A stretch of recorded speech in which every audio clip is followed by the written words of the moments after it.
Here's something I see often in the people I work with. They do the inner work, they have a powerful coaching session or a meaningful reflection or a real moment of clarity about what's been keeping them stuck. And then they go back to their lives, and within a few days, sometimes a few hours, the old patterns are back. The stress eating, the scrolling, the checking out, the snapping, the overfunctioning. And they think, what's wrong with me? Why doesn't this stick? Here's what I want to offer you today. Nothing is wrong with you, but there is something missing. And it's not more insight. It's not a better framework. It's not trying harder. It's something much simpler and much more powerful than any of that.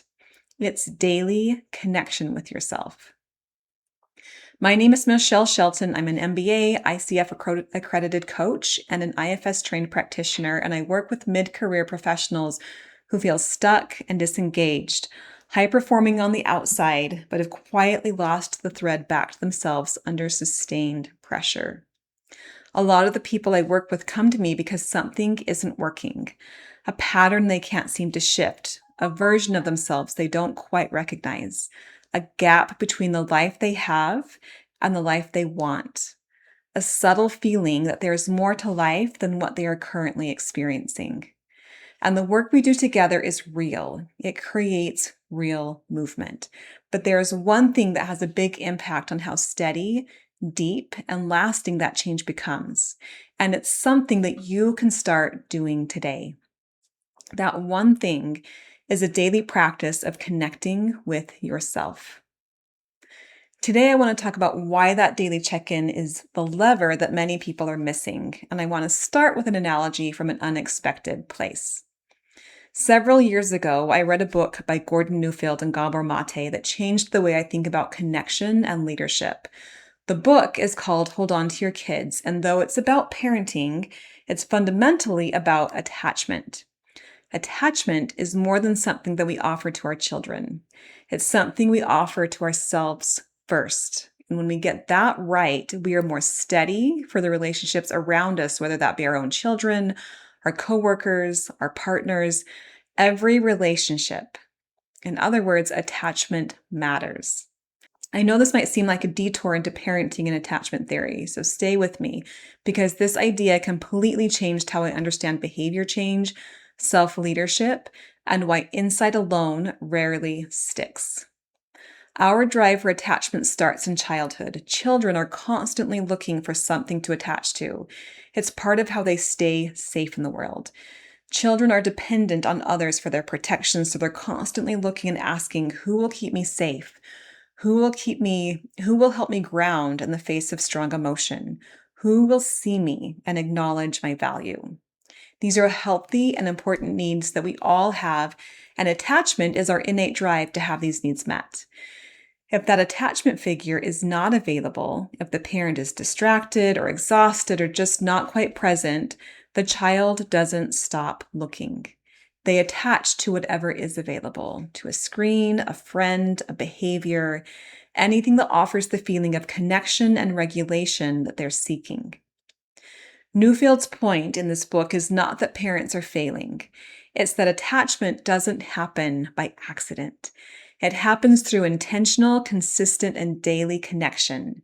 And without that connection, it is a normal and natural thing for the attachment to go somewhere else, often to a behavior or a relationship that doesn't really serve us. Now, here's why I'm telling you this, because the same thing is true inside of you. As an adult, you don't lose that need for attachment.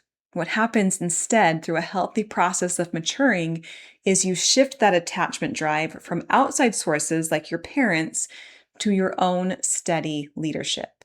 You become your own secure attachment figure. And just like the child in our example, if you don't provide that healthy attachment for yourself, your system will turn to the same things you did in childhood: distraction, busyness, work, food, media, emotional overwhelm. You might recognize some of these patterns in your own life. The reaching for food when stress peaks, the scrolling when the discomfort gets too loud, the overfunctioning or overpreparing or over-delivering, and never quite being able to switch off, the quiet withdrawal from things that used to matter. These patterns are not problems. They're not character flaws. They are not evidence that something is wrong with you. They are your system doing exactly what it learned to do, looking for connection, for regulation, a steady presence to attach to. They're looking for you. And if you haven't been showing up consistently, if connection with yourself only happens in crisis, they will keep reaching for whatever is available. The food, the scrolling, the overworking, the numbing, not because they want to cause problems, because they're looking for you and you haven't been there. This is not a criticism. This is an invitation. Dr. Dan Siegel, the neuropsychologist and author whose work on attachment and the brain has shaped so much of modern therapeutic practice, makes a similar point from a different angle. Secure attachment, the experience of having a consistent, attuned presence, is one of the most reliable predictors of well-being, resilience, and the ability to navigate ambiguity and challenge.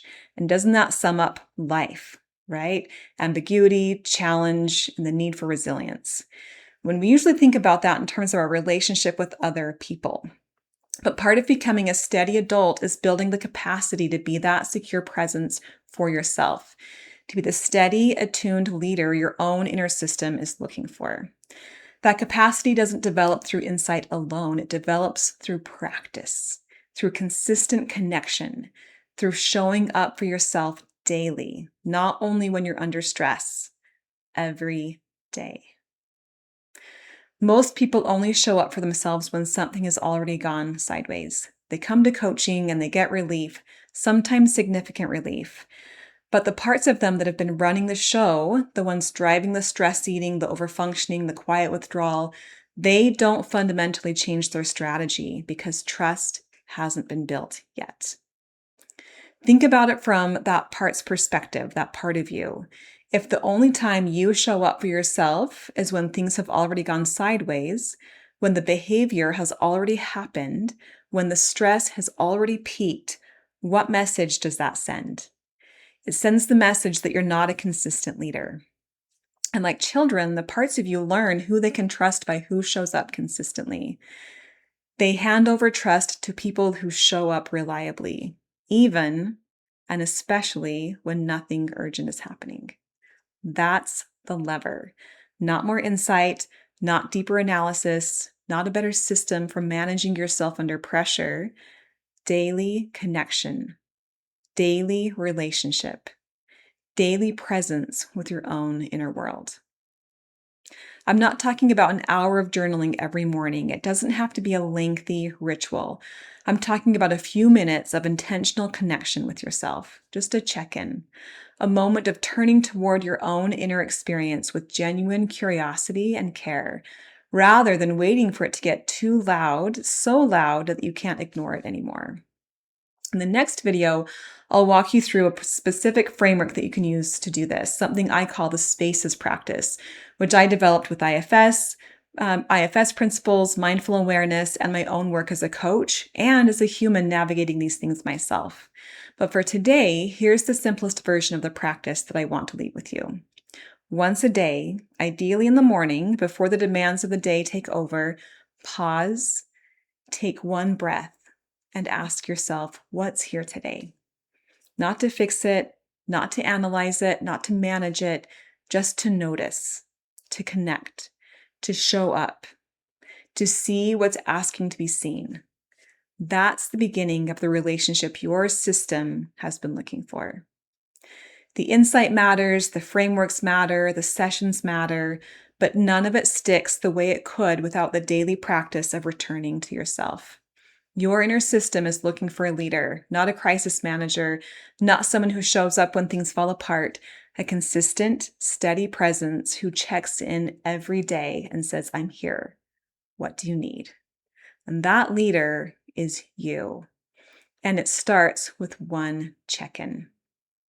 If this resonates and you want support building this kind of daily practice in a way that's sustainable and not just another thing on your to-do list, there's a link below to book a free consultation. Not a pitch, just a conversation. Come home to yourself.